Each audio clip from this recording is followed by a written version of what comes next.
My adoptive parents demanded that I be a surrogate for their biological daughter. And then, my name is Maya. I'm 19 now, and I need to tell a story that still keeps me awake some nights. It's about the family I thought had welcomed me, but who actually had very different plans for me. Plans I only discovered on what should have been the happiest day of my life. I'll start with my high school graduation day. It was a hot Thursday in May 2024, and I was radiant. After 3 years living with the Richard and Linda, I finally felt like I belonged somewhere. They took me out of the foster system when I was 16, and even though our relationship was a bit distant, I was grateful, very grateful. The ceremony was perfect. When they called my name, Maya Elizabeth Richards, I walked to the stage with a smile I couldn't control. In the stands, I saw Richard taking photos. Linda waved discreetly. Even Sarah, their 26-year-old biological daughter, was there. She rarely appeared at family events, always claiming to be busy with work or other commitments. We returned home around 3 in the afternoon. The Richards' house was one of those typical upper-middle-class homes. 2 stories, impeccable garden, American kitchen with granite countertops. I always felt a bit out of place there, like I was a visitor who had overstayed. But that day, they had decorated the living room with gold balloons and a banner reading, "Congratulations, Maya." Even a chocolate cake was waiting on the table. "Sit here, dear," said Linda, indicating the main armchair in the room. Her voice had a different tone, more ceremonious. "We have a surprise for you." I sat down, still wearing the blue dress I had bought especially for graduation. Richard disappeared into the kitchen and returned with a brown folder, the kind lawyers use. My heart accelerated a little. Maybe they were official adoption papers? I had always wanted to officially be a Richards. "Maya," Richard began, clearing his throat. "You know we love you, and that these 3 years have been wonderful." He opened the folder and took out some documents. "But now that you're an adult, we need to talk about the next step." Sarah approached the coffee table and sat on the edge of the sofa, closer to me than she normally stayed. Her eyes were shining in a strange way, almost feverish. "What do you mean?" I asked, taking the first papers Richard extended to me. They were medical test results. My medical test results. Blood work, hormones, pelvic ultrasound, complete gynecological exam, all dated from the last 2 years. I frowned, confused. "I don't understand. Why do you have all these tests?" "Because we needed to make sure you were healthy," said Linda, sitting beside me. "Healthy and fertile." The word fertile echoed in the room like a gunshot. I looked at her, then at Richard, then at Sarah. They were all watching me with expectation, as if they were waiting for a specific reaction. Fertile for what? My voice came out higher than normal. Sarah leaned forward. "Maya, I can't have children. I found out 5 years ago, after 2 years of trying to get pregnant. I did all the possible treatments. The doctors said it's impossible." Her hands trembled slightly. "But I always wanted to be a mother. Always." I'm sorry, Sarah. I didn't know. "And that's why you're here," said Richard, his voice taking on a firmer tone. "Not just to be our adopted daughter, to be the solution to Sarah's problem." I blinked several times trying to process what I was hearing. "What solution?" Linda took my hand. "Dear, you're going to be a surrogate for Sarah. You're going to carry her baby." The world stopped. Literally stopped. I could hear the tick-tock of the wall clock, the low hum of the refrigerator, the distant sound of a lawnmower, but I couldn't process what I had just heard. You're joking, right?" I managed to say. "Of course not," said Richard. "Why would we be joking about something so important?" I got up abruptly, the papers falling to the floor. "You're crazy." "I won't. I can't. How can you even think of this?" Sarah also stood up, her eyes filling with tears. "Maya, please. You don't understand. I need this. I need to be a mother. And you're perfect. Young. Healthy. No family history of diseases we can trace." "No history of diseases because I don't know my family," I shouted. "You know that." Linda approached with outstretched hands, as if dealing with a frightened animal. "Maya, calm down. Sit down. Let's talk calmly." "There's nothing to talk about. This is insane." "It's not insane," said Richard, his voice getting colder. "It's a practical solution to a real problem.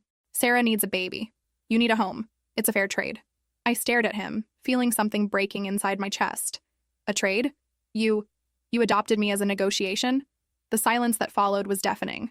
Linda and Richard exchanged a quick look, and I knew that's exactly what it was. "Maya," said Linda softly, "you need to understand. When we brought you home, Sarah was going through a very difficult time. She had just discovered she couldn't have children. You were a blessing, an opportunity. An opportunity for what? To use me as an incubator?" Sarah burst into sobs. "Please, Maya. I'll die if I don't have a baby. I'll die." I looked at her, at her parents, at the house decorated with graduation balloons that now seemed mocking. Everything suddenly made sense. Why I never felt completely accepted. Why Richard always made sure I had all the medical checkups. Why Linda always asked about my menstrual cycle. Why Sarah, who barely spoke to me, was suddenly so interested in my life. How many babies? I asked, my voice coming out as a whisper. What? Said Linda. How many babies do you expect me to have for her? Richard cleared his throat. Well, ideally, 2 or 3. Sarah always wanted a big family. I laughed, a bitter laugh without humor. 2 or 3. And then? What happens to me after? Then you go to college, have your own life, said Linda. We'll help financially, of course. We consider you part of the family. Part of the family, I repeated. But only the part that produces babies. Maya, you're being dramatic, said Richard. Many women do this. It's noble work. Work? Are you going to pay me? It's not about money, said Sarah, wiping her tears. It's about love, about giving me the only thing I really want in life. I sat heavily on the sofa, my head spinning. 3 years. 3 years of my life thinking I finally had a family. 3 years of gratitude, trying to be the perfect daughter, doing everything not to be sent back to the shelter. And if I say no? The silence returned. Richard cleared his throat. Maya, you're a smart girl. You know you don't have many options. Without a college degree, without a real family to support you, where will you live? How will you support yourself? The threat was there, veiled but clear. I felt my stomach contract. You're blackmailing me. We're not blackmailing, said Linda. We're being practical. You give us this and we give you security. A house, food, help for college. It's a fair deal. Fair, I murmured. Fair. Sarah knelt in front of me, taking my hands. Maya, please. You're my only hope. My only chance to be a mother. I beg you. I looked at her, at the desperate eyes, at the face wet with tears. And for a moment, I almost felt sorry. Almost considered it. Because I knew what it was like to desperately want to belong to a family. But then I remembered. They never wanted me. Never loved me. I was always just a means to an end. I need to think, I managed to say. Of course, said Linda quickly. You can think. But Maya, don't take too long. Sarah has waited too long already. I got up in slow motion and walked to the stairs. Each step seemed to weigh a ton. When I reached my room, I closed the door and leaned against it. There, surrounded by the posters I had stuck on the walls, by the graduation photos that had just happened, by the things that made that place my home, I finally understood. I never had a home. I had a breeding farm, and now they wanted me to produce. I spent the whole night awake, staring at my room's ceiling. Every sound in the house made me jump. Footsteps in the hallway, the refrigerator turning on, the floor creaking. Around 3 in the morning, when I was finally starting to fall asleep, I heard low voices coming from the kitchen. Morbid curiosity made me get up and go down the stairs silently. Can't force Richard. If she doesn't want, she'll want. Richard's voice was firm. She has no choice. Where will she go? She has nothing without us. But what if she runs away? Where to? Maya is smart but not stupid. She knows she needs us. I cringed on the last step, my heart beating so loud I was sure they could hear it. Sarah is obsessed, Linda whispered. You saw how she was today. She'll go crazy if Maya says no. Sarah won't go crazy. Maya will say yes. How can you be so sure? There was a pause. Then Richard's voice lower. Because I know this girl for 3 years. She would do anything not to go back to the shelter. Anything to have a family. I went up the stairs even more silently, returned to my room and cried into the pillow until I fell asleep. The next morning, I tried to act normally during breakfast. Richard read the newspaper. Linda made scrambled eggs. Sarah didn't come down, which was normal. But I felt all the looks, all the expectations. Maya, said Linda as I finished eating, did you sleep well? Yes, I lied. Good, because today we thought about taking you to see the fertility clinic. Just so you can see how it works, understand the process. My fork stopped in the air. Today? There's no rush, said Richard without looking up from the newspaper. But the sooner you familiarize yourself with everything, the better. I got up abruptly. I'm going for a walk. Maya, Linda began. Just a walk. I need fresh air. I left through the back door before they could protest. Our backyard opened to a small forest, and I used to walk there when I needed to think. But this time, I wasn't just thinking. I was looking. I had a strange feeling, like I was missing something important, like there was more to this story than they told me. And then I remembered. Richard had gone down to the basement the night before. I had heard the door creaking. The Richards' basement was where they kept old things. Christmas decorations, furniture they didn't use anymore, boxes of papers. I never had a reason to go down there, until now. I waited until Richard left for work and Linda went to the supermarket. Sarah was still in her room. The house was silent when I opened the basement door and went down the wooden stairs. The smell of mold and dust hit me immediately. There were boxes stacked everywhere, some labeled, others not. I started searching systematically, not knowing exactly what I was looking for. It was in the third box that I found it. Medical files, but not mine. from other boys. The first file was marked Tyler, 2019-2020. With trembling hands, I opened the file. Tyler was 17 when he arrived at the Richards. Foster kid, no known family. There were photos of him, red hair, freckles, shy smile, and there were medical exams, many medical exams, all focused on male fertility. There were also handwritten notes from Richard. Tyler arrived in September, seems healthy and docile. Schedule specific exams for December. And later, Tyler is getting suspicious about the exams. He's asking too many questions. Maybe it's better to reconsider. The last note was from February 2020. Tyler ran away during the night, left a note saying he wouldn't return. Don't contact the police. Look for another candidate. My blood froze. I took the second file. Marcus, 2020-2021. Marcus was dark-haired, tall, smiled in all photos. Same pattern, extensive medical exams, notes about behavior, and then the same thing. Marcus is reluctant about the exams. He's questioning our motivation. Unsustainable situation. Last note. Marcus left this morning. Said he preferred to return to the shelter than continue here. Don't insist. Look for next candidate. I was shaking so much I could barely hold the papers. There was a third file, thinner than the others. Maya, 2021 present. My own face stared at me from the photos. Me at 16, still too thin, frightened eyes. The notes began, Maya arrived today, seems more docile than the previous ones. History of abandonment may work in our favor. March 2022, Maya is adapting well. Doesn't question medical exams, seems grateful to have a home. Sarah is optimistic about this attempt. December 2023, Maya continues cooperative. Exams show excellent reproductive health. Sarah is increasingly anxious to proceed. May 2024, Maya graduated. Time to reveal the real plan. Sarah can barely wait. I let the files fall, feeling nauseous. I wasn't the first, not the second. I was the third attempt. The one who stayed long enough not to suspect, not to question, to be grateful enough to accept anything. But Tyler and Marcus ran away. They realized something was wrong and ran away. Why didn't I realize? I searched more boxes and found something even worse.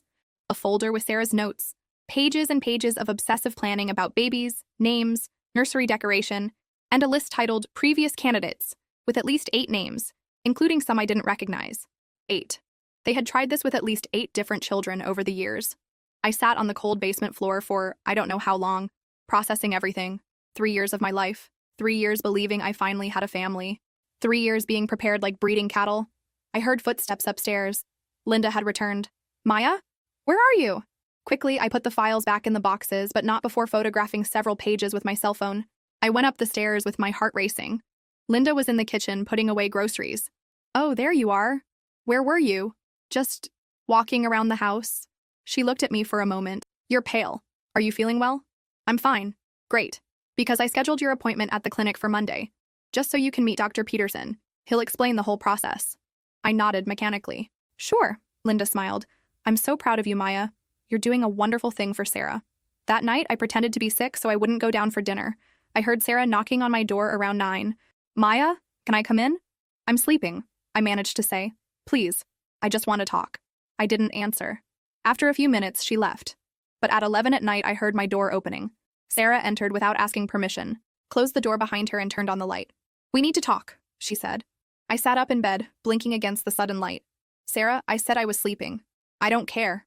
She sat in my desk chair, staring at me. You're avoiding us. You're thinking about saying no. I'm not. Don't lie to me, she interrupted. I know when someone is lying. And you are. I observed her carefully. There was something different about Sarah. A hardness I had never seen before. A determination that bordered on fanaticism. Maya, she continued, you need to understand something. I'm going to have this baby, one way or another. You can do this out of love. Gratitude, obligation, I don't care. But you will do it. And if I don't want to? Sarah smiled, but it was a cold smile. Then you'll find out what happens to foster girls who have nowhere to go. You'll find out what the real world is like for people like you. People like me. People without family, without money, without options. She leaned forward. Do you think you can survive alone out there? You who never worked a day in your life? Who never paid a bill? Who doesn't even have an original birth certificate? My heart accelerated. I have a birth certificate. You have a certificate that my father got for you. You don't even know your real name, Maya. You don't know who your parents are. You don't know where you came from. You don't exist without us. Each word was like a slap, because she was right. I had nothing besides what they gave me. So think carefully, Sarah continued, getting up. You can give us what we want and continue being part of this family. Or you can be stubborn and find out what it's like to live alone in the world. She went to the door, but stopped before leaving. Oh, and Maya, don't think about running away like Tyler and Marcus. We know where you are. We always know. The door closed, leaving me alone in the darkness. She knew about Tyler and Marcus. Of course she knew. They all knew. I was just the next in line. But unlike Tyler and Marcus, I had nowhere to run. They were right about that. I had nothing, no one, no place to go. Or did I? For the first time in hours, I thought about Jake, my boyfriend for 8 months. Jake, who always made me laugh, who took me to drive-through dinners when he didn't have money for a real restaurant, who told me he loved me 3 weeks ago. Jake could help me. At least he could give me a place to stay until I figured out a plan. I took my cell phone and sent a message. I need to see you. It's urgent. He responded in 2 minutes. Is everything okay? Where do you want to meet? Can you come pick me up? Now? Sure, I'm leaving. 20 minutes later, I heard a car stopping in front of the house. I grabbed a backpack, threw some clothes inside, and went down the stairs silently. But when I opened the front door, it wasn't Jake who was waiting. It was Richard. Where do you think you're going, Maya? I froze. I was just... You were running away. He entered the house, closing the door behind him, just like Tyler, just like Marcus. I wasn't running away. Of course you were. You messaged your boyfriend. You packed a bag. He crossed his arms. Did you really think we weren't watching? Linda appeared at the top of the stairs. What's happening? Maya was trying to run away, said Richard calmly. Oh dear. Linda came down the stairs quickly. Why would you do that? We love you. We are your family. You don't love me, I managed to say. You want me as a baby-making machine. That's not true, said Linda. We love you. That's why we chose you for this honor. Honor? Sarah appeared on the stairs too. Yes, honor. Giving life. Creating a family. There's nothing more important than that. I looked at the three of them, cornered in the living room. What about Jake? He's coming to pick me up. Richard smiled. No, he's not. What? Maya, said Linda softly. Did you really think we didn't know about Jake? That we didn't know about your plans? My phone rang. A message from Jake. Sorry, Maya, I can't do this anymore. They told me about your family situation, about you having abandonment issues. I think you need professional help, not a boyfriend. Sorry, but we need to break up. I looked at the message, then at them. You talked to him?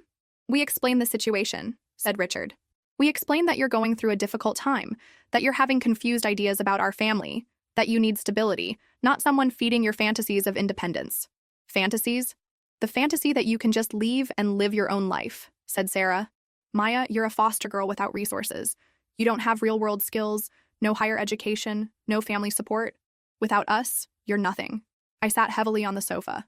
Jake, my Jake, the person I trusted most in the world. And they managed to turn him away from me with a simple manipulative conversation. How much? I asked.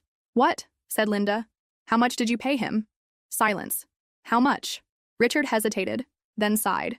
We offered $15,000 for him to keep you stable and happy until you were ready to assume your responsibilities. $15,000. Less than I initially thought, but still a substantial amount for a 19-year-old boy. And he accepted? He understood it was better for you, said Linda, that you needed emotional stability. I laughed, a bitter, desperate laugh. $15,000 to date me for 8 months and keep me stable. To keep you happy until you were ready, Sarah corrected. Ready to be your surrogate. Ready to assume your responsibility to this family, said Richard. I looked at my backpack, still in my hand, at the phone with Jake's message, at the three faces watching me with expectation. I don't have a choice, do I? You always had a choice, said Linda. You can choose to be grateful. You can choose to give back everything we did for you. You can choose to be part of this family. Or you can choose to find out what the real world is like for people like you, said Sarah. I was silent for a long moment. Then slowly, I let the backpack fall to the floor. Okay, I said finally. I'll do it. Linda smiled radiantly. Oh, Maya, you won't regret it.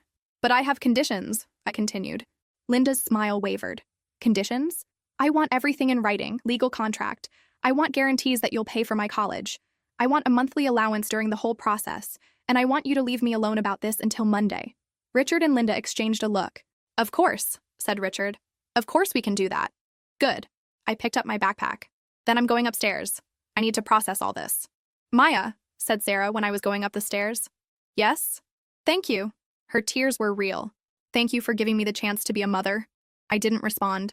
I went up to my room, closed the door, and sat on the bed. They thought they had won, that I had given up, that I was so broken and desperate that I would accept anything.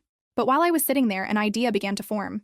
A crazy, desperate idea, but Maybe possible. Jake betrayed me for money. Okay. That hurt more than I wanted to admit, but I could work with that information. Tyler and Marcus ran away.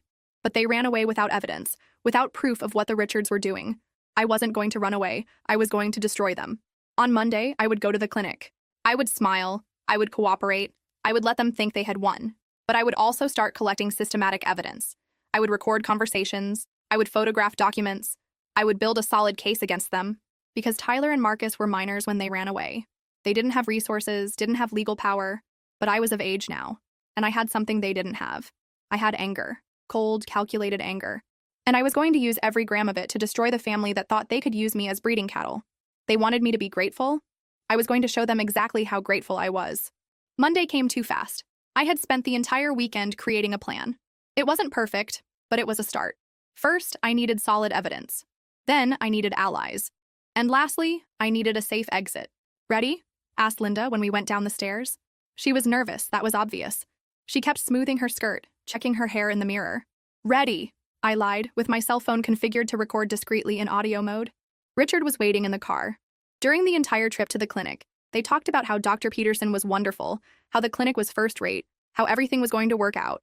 I smiled and nodded at the right moments. But my mind was elsewhere. Every word was being recorded. The clinic was in a modern building in the city center. Inside, everything was white and light blue, colors that supposedly conveyed calm and confidence. We sat in the waiting room, and I observed other couples. Some seemed nervous, others hopeful. All seemed to be there by their own choice. Richard's family? A nurse called us. We followed down a hallway to a consultation room. Dr. Peterson was a man of about 50, gray hair, professional smile. He greeted Richard and Linda warmly, then turned to me. "You must be Maya. It's a pleasure to meet you." "Likewise," I managed to say. "Well," he sat behind the desk, "I understand you're interested in surrogacy. It's an exciting journey, but also complex. Maya, do you completely understand what this involves?" I looked at Richard and Linda. "Yes, I understand." "Great. Now, I'll explain the medical process." During the next hour, Dr. Peterson detailed every step. Hormones, embryo transfer, monthly monitoring, delivery. He spoke as if he were describing a routine procedure, not as if he were discussing using my body to produce a baby for another person. "Are there any questions?" he finished. "One," I said. "How does the legal part work? Contracts, rights, those things?" Dr. Peterson smiled. "Ah, you're a smart girl. Yes, there's a complete legal process. You'll work with a specialized lawyer to ensure all rights are protected." "My rights too?" "Of course. It's fundamental that the gestational carrier completely understands her rights and responsibilities." I nodded. But inside, I was registering everything, mentally recording every word to use later. When we left the clinic, Linda was radiant. "Wasn't it wonderful? Dr. Peterson is so professional." "Yes," I agreed. "When do we start?" "Well," said Richard, "we need a few weeks to prepare all the legal documentation, maybe mid-June?" "Perfect." That night, I waited until everyone was asleep before putting my plan into action. I silently went down to the basement and photographed all of Tyler and Marcus's files with my cell phone, now with better quality and organization. Every page, every note, every medical exam. Then I looked for more evidence. That's when I found a fourth box, hidden behind the others. This one was covered by an old tarp and locked with a small padlock. It took me a few minutes, but I managed to force it with a screwdriver I found in a nearby toolbox. Inside, I found something that made my blood freeze: detailed financial records, payments to specific social workers, bribes to speed up adoption processes, payment receipts to Jake, not just the $15,000, but a series of smaller payments throughout our 8 months of relationship, and a list of potential candidates, foster children who matched the criteria they were looking for, with detailed notes about personality, medical history, and probability of cooperation. My name was on the list, marked as selected, high probability, along with 12 other names, some crossed out with notes like to questioning or family found. I photographed everything, then silently returned to my room. My heart was beating so hard I could barely hold the phone properly. This was bigger than I imagined. They weren't just a desperate family trying to have a baby. They were systematic predators, operating an exploitation scheme for years. On Tuesday, while Richard was at work and Linda had gone to the beauty salon, I looked for Sarah. I found her in the back garden, reading a book about child development. "Sarah," I said, sitting next to her on the grass, keeping my cell phone recording discreetly. "Maya, how are you feeling about everything?" "Nervous," I admitted. "It's a lot to process." "I understand perfectly, but you're doing the right thing. The most beautiful thing someone can do for another person. Can I ask you a question?" "Sure, anything." "Why me specifically?" Why not try normal adoption or surrogacy with a stranger through the clinic? Sarah closed the book, her eyes becoming distant. Because I need to have complete control. I need to know the baby comes from someone I know, someone I can trust completely. And you, she looked at me intensely. You're perfect, Maya. Young, healthy, beautiful, and mainly loyal to our family. My baby will be perfect. And Tyler? Marcus? Were they also perfect? Sarah immediately tensed. How do you know those names? Sarah, I've lived here for 3 years. The walls aren't that thick. I hear conversations. She was silent for a long moment, clearly debating internally how much to reveal. Then she sighed deeply. Tyler and Marcus were problematic. They didn't understand the sacred importance of what we were asking. They were selfish, focused only on themselves. Selfish how? They only thought about their own needs. They couldn't see the bigger picture. They couldn't see that they had the chance to give the greatest gift possible to a family, the gift of life. I nodded slowly, keeping my expression neutral. And if they had stayed? If they had agreed to cooperate? Sarah smiled, and there was something deeply disturbing about that smile. Then I would have a complete family now. 3 beautiful babies instead of none. 3 babies? 1 from each of them, and now at least 2 from you. Maybe more, depending on how the pregnancies went. She leaned closer, her voice becoming almost whispered. Maya, I always dreamed of a big family. 5, 6 children running around the house. And when you can't have your own children biologically, she shrugged, you find other ways to make the dream come true. My stomach turned. But I kept my expression interested. More than 2 babies from me? Maya, Sarah took my hands. You're young, healthy. You have at least 15 years of fertility ahead. Think of the possibilities. You could give me the big family I always wanted, and we could give you financial security for the rest of your life. I managed to keep my expression neutral, but inside I was screaming. It wasn't just 1 or 2 babies she wanted from me. It was industrial production of children. Sarah, I said carefully, can I ask you one more very personal question? Sure, we're family. When exactly did you discover you couldn't have children? 5 years ago. It was absolutely devastating. I had been trying to get pregnant for 2 years, doing all possible treatments. And was it by coincidence that you started adopting foster boys around the same time? She stopped, suddenly realizing what she had revealed and how her information connected. Maya, that's why Tyler arrived 5 years ago, isn't it? That's why Marcus arrived after Tyler ran away. And that's why I arrived after Marcus ran away. Sarah got up abruptly, dropping the book. I think you're asking too many questions and drawing wrong conclusions. I'm just trying to completely understand my new family and my role in it. Your family, she said coldly, is who took care of you for 3 years when no one else wanted you. Who gave you a home, food, clothes, education. Don't ever forget that. She entered the house abruptly, leaving me alone in the garden. But I had gotten exactly what I wanted, a detailed confession. And better yet, I had recorded every word. That night, I started researching online about Tyler and Marcus. It took time and several attempts with different name combinations. But I finally found social media profiles. Tyler was living with a family in another state. Apparently, he had managed a legitimate adoption after running away from the Richards. Marcus was in an independent living program for youth who had left the foster system. I carefully created fake accounts and sent messages to both. I didn't immediately reveal who I was, just said I was researching problematic experiences with adoptive families and had found references to the Richards in public records. Tyler responded first. If you're researching the Richards, be extremely careful. They're more dangerous than they appear. Marcus was more direct. If you're asking about them, it's because you're living with them now. Get out of there immediately. No matter how, just get out. I spent the next hours talking to them through messages, gradually revealing that I was in the same situation. Their responses were consistent and frightening. Tyler. They started with routine medical exams that were very specific, always focused on fertility. When I started questioning, Richard said it was for my own health, but I knew something was wrong. Marcus. Sarah used to show me baby magazines and talk about how wonderful it would be to have a big family. At the time I didn't understand, but after you tell me about the situation, everything makes sense. They gave me valuable information about how the Richards operated and, more importantly, names of other people who could help. I spent Wednesday collecting even more evidence. I found emails between Richard and Linda on the house computer. They used ridiculously simple passwords, discussing strategies to keep me cooperative and focused on the final goal. I discovered they had really been monitoring my phone for months through a secretly installed app. That's how they knew about Jake in such detail. I photographed the screens showing the monitoring software, and I found something even more shocking.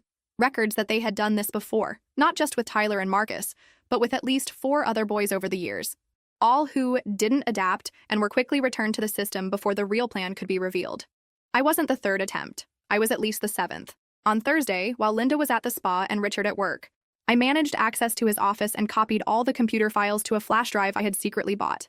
I found detailed spreadsheets of the costs of the entire project, including monthly bribes to 3 different social workers, payments to Jake, totaling more than $20,000 over time, projected medical costs for multiple pregnancies, and the most shocking, financial projections of how many babies they expected to get from me over the next 10 to 15 years. 15 years. They wanted to use me as a surrogate until I was in my 30s. The plan was even more extensive than I had imagined. There were even cost calculations for maintaining multiple carriers simultaneously, suggesting that I would be just the beginning of a much larger operation. That night, I finally made the decision I had been avoiding. I needed professional help, and there was only one person I thought I could trust: Mrs. Collins, my former social worker. She had been replaced when I turned 18, but had always been genuinely kind to me, unlike some others in the system. I found her number through the social services department and called from a payphone during a walk at the end of the afternoon. Maya? Her voice sounded genuinely surprised when she answered. How are you, dear? How has life been with the Richards? Mrs. Collins, I said, trying to keep my voice steady. I need help. I really need it. What happened, dear? I told her everything, from the revelation on graduation day to the evidence I had collected. She listened in absolute silence, occasionally asking questions for specific clarifications. When I finished, there was a long silence on the phone. Maya, she said finally, her voice tense. Are you still in that house? Yes. Are you in immediate danger? I don't think so. They think I agreed to everything. Good, that gives us time. She paused for a moment. Maya, listen carefully to what I'm going to tell you.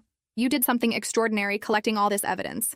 This isn't just a case of family coercion. This is human trafficking, systematic corruption, organized abuse of the child care system. What does that mean for me? It means that tomorrow morning I'm going to call some very specific people. We have a specialized investigator who works with abuse cases in the foster system, and I'm going to contact a lawyer who specializes in children's and young adults' rights. I don't have money for a lawyer. Don't worry about that now. This kind of case, there are organizations that will want to help, both to protect you and to prevent this from happening to other children. Mrs. Collins, I said, my voice starting to fail. I trusted them completely. For 3 whole years, I really thought they loved me. I know, dear. And I'm deeply sorry, but listen, you were smarter and braver than they ever imagined. You not only protected yourself, you collected evidence that will protect other children too. And now? What do I do now? Now you continue the performance for a few more days while we set up a safe and complete plan. Can you do that? I can. Maya? Yes? You're not alone. You'll never be alone again. After I hung up, I sat on the park bench for a long time, just breathing. For the first time in a week since the revelation, I felt something like hope. Because for the first time in 3 years, someone was on my side without wanting anything in return. On Friday morning, Mrs. Collins called back to my personal cell phone, which I had managed to keep safe from the Richards. Maya, I managed to talk to the investigator and the lawyer. They want to meet with you today. Can you make up an excuse to leave the house this afternoon? I can say I'm going to meet with former school friends. Perfect. Meet me at the public library at 3 o'clock. And Maya, bring all the evidence you managed to collect. Okay. After lunch, I told Linda I was going to meet with some girls from my class to celebrate graduation belatedly. She seemed hesitant but didn't protest. She was probably afraid of pressuring me too much and making me change my mind about the deal. The library was relatively empty on a Friday afternoon. I found Mrs. Collins at a table in the back, along with a man of about 40 in a suit and a gray-haired woman with a leather briefcase. Maya, said Mrs. Collins, getting up to hug me, these are investigator James Wright and lawyer Maria Santos. We sat down, and I spent the next hour and a half telling my story again, this time showing all the evidence I had meticulously collected. The photos of the files, the recorded conversations, the financial documents, the conversations with Tyler and Marcus. Lawyer Maria became progressively more serious as I showed each piece of evidence. Maya, she said when I finished, this goes far beyond a simple case of family coercion. This is organized human trafficking, systematic corruption of public officials, coordinated abuse of the child protection system. What does that mean? It means, said investigator Wright, that you're not just a victim seeking help. You're a key witness in a large-scale federal criminal case. So you can stop them? Not only can we, said Maria, we're going to completely destroy their operation. But Maya, this is going to take time to do correctly, and you're going to need complete protection during the entire process. What kind of protection? First and most urgent, you need to get out of that house. Today. My heart accelerated. Where will I go? We have a safe shelter for young witnesses in sensitive cases, said Wright. It's temporary, but you'll be completely protected while we build the legal case. And after that? After that, said Mrs. Collins, we'll find an adequate permanent situation for you. A real family, or an independent living program with support. You'll have real options this time. I looked at the three of them, these strangers who were offering to genuinely help me when my own family had completely betrayed me. When do I need to leave? Now, said Wright firmly. You can't go back to that house. It's too dangerous, especially now that you've collected such extensive evidence. But my personal things? We'll recover your belongings after the situation is secure, said Maria. What's important now is your physical and mental safety. I thought about everything I was leaving behind. 3 years of life, all my clothes, photos, small memories I had collected. But then I thought about what I was really leaving, an elaborately disguised prison masquerading as a loving home. Okay, I said finally. Let's go. Wright made a quick call, and 15 minutes later, a discreet official vehicle arrived at the library. Before getting in, I looked back one last time at the city where I had spent the last 3 years. Somewhere there, Richard was probably coming home from work, expecting to find the docile girl who had agreed to be a surrogate for his daughter. Linda was probably preparing dinner, planning how to celebrate my cooperation. Sarah was dreaming of all the babies I would give her.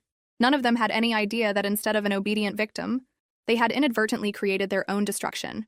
As the car drove away from the library, I took my cell phone and sent messages to Tyler and Marcus.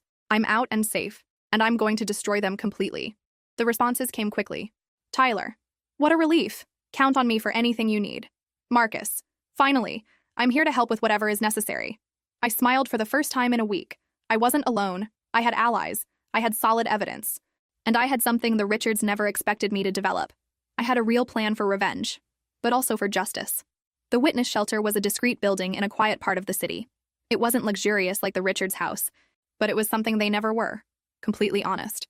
The people there helped me for who I was as a person, not for what my body could produce for them. That night, lying in a simple but clean bed, I thought about everything that had happened. A week ago, I was a foster girl grateful to have a family that loved her. Now I was a survivor preparing for a legal battle that would protect other children. And for the first time in 3 years, I felt truly at home. Saturday morning brought a phone call that would change everything. Maria called early, her voice tense with excitement. Maya, you need to come to the office. Now. What happened? After you left yesterday, Richard and Linda Richards went into total panic. They called the police reporting you as a missing person. My stomach contracted. And then Investigator Wright had to reveal part of the ongoing investigation to prevent them from looking for you as a fugitive. The Richards found out that you came to us. Is that bad? Actually, it's excellent, because they did something extremely stupid. An hour later, I was at Maria's office watching a security recording from a shopping center. On the screen, Richard Richards gesticulated violently while shouting at a police officer.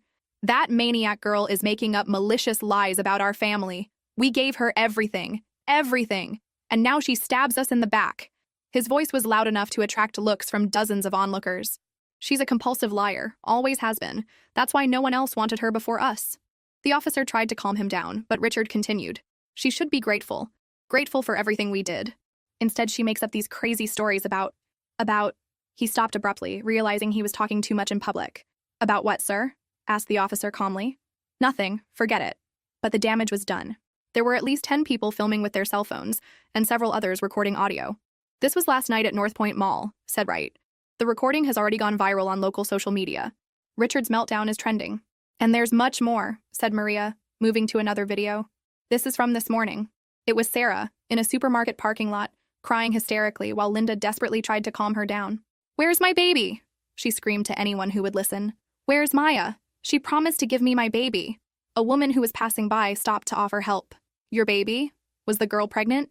Not yet, Sarah sobbed without thinking. But she was going to be. She was going to have my baby for me. It was our deal. Deal? The woman asked, visibly confused. She was going to be my surrogate. We adopted her specifically for that. Linda quickly pulled Sarah to the car, but several people had heard, and many were filming. Jesus Christ, I murmured. They're completely falling apart. Completely, agreed Wright. And it's not over yet. Since these recordings started circulating, we've received 6 calls this morning from people who know the Richards family, wanting to report strange behaviors they observed over the years. Maria leaned forward. Maya, what you did collecting this evidence was extraordinary and brave. But now we have something even better. They're incriminating themselves publicly, in high definition, for the whole world to see. What does that mean for the legal case? It means, said Wright, that instead of a long and difficult process to prove, they basically confessed their crimes in front of cameras. The district attorney has already called. They want to act quickly. And for me? What does that mean for my life? It means you're completely safe now, said Maria. They can no longer pretend to be a normal family. The mask has fallen publicly. and it means other vulnerable children are protected now. That afternoon, Tyler drove 3 hours to meet me in person. It was surreal to see him face to face after only knowing him through old files and text messages. He was taller than I imagined, with the same shy smile from the photos, but now with confidence that didn't exist when he was with the Richards. "Maya," he said when we met at the cafe near Maria's office, "you're literally my hero." "Why?" "Because you managed to do what Marcus and I didn't have the courage to do. You stopped them permanently." Marcus arrived an hour later, driving from his city. Unlike Tyler, who had found a real loving family, Marcus was still navigating the independent living system, but he seemed at peace with himself, confident in a way I was still learning to be. "Did you see the latest news?" asked Marcus, sitting with us. "What news?" He showed his phone. The local newspaper headline read, "Local family investigated for surrogate scheme with adopted minors." "It came out 2 hours ago," said Marcus. "It's spreading everywhere, radio, TV, news sites, social media." I read the article, feeling a complex mixture of satisfaction and sadness. They were being publicly exposed, but it also meant my personal story had become national headlines. "How are you dealing with all this exposure?" I asked. "With pure satisfaction," said Tyler immediately. "They destroyed 2 years of my life, made me question if I deserved a real family. I was carrying anger for a long time," admitted Marcus. "But seeing them self-destruct this way, it's more satisfying than any revenge I could have planned alone." We spent the rest of the afternoon sharing our experiences in detail. Tyler told me how he started to suspect when Richard insisted on excessively specific, preventive medical exams. Marcus revealed that he had heard Sarah talking about the baby plan with someone on the phone, but couldn't completely understand the context at the time. "The difference," said Tyler, "is that you were older when you discovered the truth, more mature, and definitely braver and more strategic." "I don't feel brave," I admitted. "I feel scared and betrayed." "It's normal to feel that way," said Marcus. "But Maya, you saved other children from going through what we went through. How many other boys would they have exploited if you hadn't stopped them?" It was a question I couldn't answer numerically, but that gave me strength to continue with the legal process. On Sunday, things escalated even more dramatically. The Richard story became national when a popular blogger about children's rights picked up the story and amplified it. Hashtags like #IYourSaveMaya and #IYourStopChildTrafficking started circulating widely. But along with public support came unwanted attention. Reporters constantly called the shelter. Photographers tried to follow me when I went out. My life became a temporary media circus. It was Maria who had the brilliant idea. "Maya," she said during our Monday meeting, "how about you control the narrative?" "How?" "An interview. Just one, with a respectable and experienced journalist. You tell your story your way. Once, and then you don't need to talk to anyone else from the media." I considered carefully. "Can I choose who?" "Absolutely. And can I use this to help other children?" "That's exactly the point." "Then let's do it." The interview was scheduled for Wednesday with Sarah Chen, an investigative journalist known for her compassionate and ethical work with abuse victims. I spent Tuesday mentally preparing, reviewing my story, carefully deciding what I wanted the world to know. It wasn't about personal revenge, it was about protection. Protection for the next children who could be targeted by people like the Richards. Meanwhile, news about the investigation kept coming. Mrs. Collins called me Tuesday with a significant update. "Maya, they found more victims." "More?" "2 different families in other states, following identical patterns. One in Texas, another in Pennsylvania. Your courage in speaking out is allowing other people to come forward." "Is that good?" "It's excellent. It means this is much bigger than we initially thought. But it also means we're going to be able to prosecute them for everything." That night, I received an unexpected message that left me with conflicted feelings. It was from Jake. "Maya, I saw the news. I didn't know about the real extent of what they were planning. They told me you were having emotional adjustment problems, that you needed stability. I didn't know about the surrogate scheme. I'm sorry." I looked at the message for a long time before responding. "You accepted $15,000 to date me, Jake. You may not have known all the details, but you knew something was fundamentally wrong." "I know, and I'll have to live with that guilt for the rest of my life. But Maya, I really liked you. It wasn't completely fake." "Maybe not," I replied after thinking. "But the money made everything false from the beginning." I blocked his number after that. Some bridges cannot and should not be rebuilt. The interview with Sarah Chen aired Thursday night. I watched from the shelter, surrounded by counselors and staff who had become my new temporary family. Seeing my own story on television was surreal. I looked younger on screen, more vulnerable than I felt internally. But my voice was steady when I explained how I had collected evidence, how I had found Tyler and Marcus, how I had finally escaped. "What do you want people to understand about your experience?" asked Sarah Chen. "That foster children aren't products or commodities," I replied. "We're not goods to be used.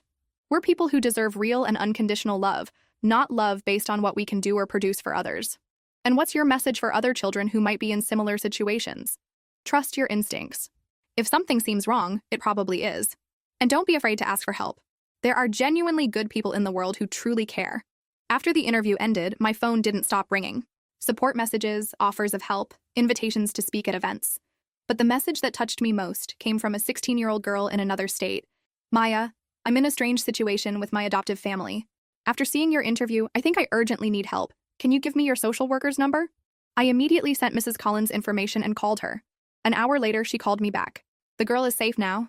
Thank you for alerting us quickly. That was it. That was exactly why I had gone through all this. So other children wouldn't go through the same thing.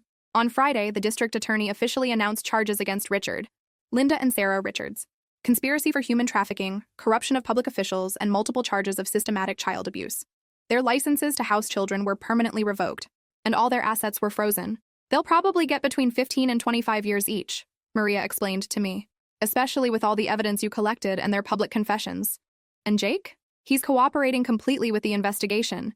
He'll probably have to return all the money and do extensive community service, but he won't be arrested. I nodded. Part of me wanted him to suffer more, but another part was too tired to care. 2 weeks later, I was finally able to return to the Richards house to recover my personal belongings. The house seemed smaller, darker. The smiling family photos on the walls seemed mocking now that I knew the whole truth. Tyler and Marcus came with me for moral support and security. We went up to my old room, and while I packed my clothes and memories, they explored the house they had once called home. It's strange being here again, said Tyler, looking out my room's window. But this time, I know I can leave whenever I want. All of us can, said Marcus. Forever. When I finished packing, we went down to the basement one last time. The boxes with our files had been removed by police as evidence, but the space still seemed haunted by all the secrets it had kept. Maya, said Tyler, can I ask you something? Sure. Do you regret it? Not just running away like we did? I thought carefully about the question. No, I said finally, because if I had run away, they would have found a fourth victim, and a fifth, and how many more? And now? Now they'll never be able to hurt anyone again. We left the Richards house for the last time together. On the sidewalk, I looked back once more. I didn't feel nostalgia or sadness. I felt complete closure. Where to now? Asked Marcus. I smiled genuinely. Home. To my real home. Because 2 weeks earlier, while all the media commotion was happening, something wonderful had occurred. A family, the Johnsons, had reached out to me through Mrs. Collins. They didn't want to adopt me out of pity or publicity. They wanted to welcome me because they had lost their own teenage daughter in a car accident 2 years before and felt a genuine connection with my survival story. We don't want to replace your daughter, I had said in the first meeting with them. And we don't want to replace your family or erase your experience, Mrs. Johnson had replied. We want to create a new family together, based on real love. It was honest. It was genuine. And for the first time in my life, someone wanted me exactly as I was. A month later, I organized an event at the local library, a workshop about recognizing signs of abuse in the foster system. Tyler and Marcus were there, along with Mrs. Collins, Maria, and dozens of social workers, adoptive families, and youth from the system. Abuse doesn't always look like what we see in movies, I said to the group. Sometimes it looks like a perfect family that has 2 specific plans for your life. Sometimes it looks like love that comes with many conditions and expectations.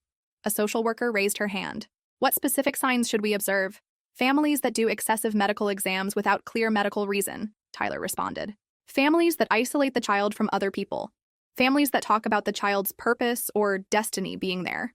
And most importantly, I added, listen to the children. Even when, especially when, they're saying things that seem impossible or exaggerated. Tyler and Marcus tried to communicate their concerns, but no one took them seriously.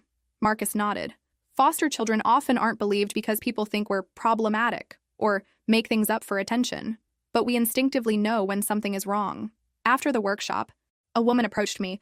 Maya, she said, I'm a high school teacher. I have a student who, well, now I'm worried. Can I talk to you about the signs I've observed? I spent the next hour talking with her, and in the end, we had a plan to connect her with Mrs. Collins to properly investigate the situation. Once again, our experience was helping to protect another child. 2 weeks after that workshop, we received the news we were waiting for. Richard Richards had pleaded guilty to all charges in exchange for a reduced sentence of 18 years. Linda did the same, receiving 15 years. Sarah, whose lawyers argued was mentally unstable, was sentenced to 12 years in a psychiatric prison facility. It's over, said Maria when she called me with the news. Officially over, but I knew it wasn't really over. It never would be completely. The emotional scars would remain. The memories would persist. But the danger had passed, and other children were protected. 6 months after the trial, Tyler called me with exciting news. Maya, you won't believe it. I found another Richards victim. Another one? No, not a new one. An old one, from before me. A guy named David. He was adopted by them in 2015 but ran away after only 6 months. Where is he now? Law school, final year. And Maya. He wants to sue them civilly. He wants all of us to join him. The civil lawsuit was different from the criminal one. It wasn't about sending them to prison. That had already happened. It was about financial justice and sending a clear message to other people who might be thinking about similar schemes. David was incredible. At 23, he was in his final year of law school and had spent years discreetly researching our case. He had found Tyler and Marcus through public records, but never managed to locate me until my story aired. They traumatized me deeply, said David during our first meeting as a group. I spent years thinking I was crazy, that I had imagined all their strange behavior. When I saw Maya's interview on TV, I finally understood I wasn't alone. The civil lawsuit revealed even more about the total extent of the Richards scheme. We discovered they had been involved in questionable activities for almost a decade, always testing limits, always looking for ways to exploit vulnerable children from the system. But it also revealed something more important: other similar cases in other states. Our story had inspired investigations across the country, exposing a network of families using the foster system for their own nefarious purposes. A year after my escape, I was sitting on the Johnsons' porch watching the sunset. It was a simple domestic scene. Mr. Johnson was grilling hamburgers. Mrs. Johnson was watering her flowers. I was doing community college homework. This is what a real family looked like. Simple. Honest. No hidden agendas or impossible expectations. My phone rang. It was a message from an unknown number. Maya, I saw your story online. I'm in a similar situation. Can you help me? I smiled and started typing a response. During the last year, I had received dozens of messages like this. Each one reminded me why it had been worth going through everything. Of course, I wrote back. You're not alone. Because that was the truth about surviving what I survived. You can't just move on and forget. You have to use your experience to protect others. You have to turn your pain into purpose. 2 years later, Tyler married a wonderful girl he met in college. Marcus got a full scholarship to study social work. David passed the bar exam and started working for a nonprofit organization that advocated for children's rights. And me? I moved to an apartment near campus where I was studying psychology with a specialization in childhood trauma. The Johnsons continued to be my family, not on legal paper, but in the heart. And I had found my true purpose. The night before community college graduation, I received a call from Mrs. Collins.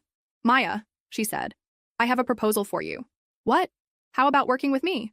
Officially, we're creating a new position, victim protection specialist, someone who understands the system from the inside, who can identify risk situations before they become dangerous.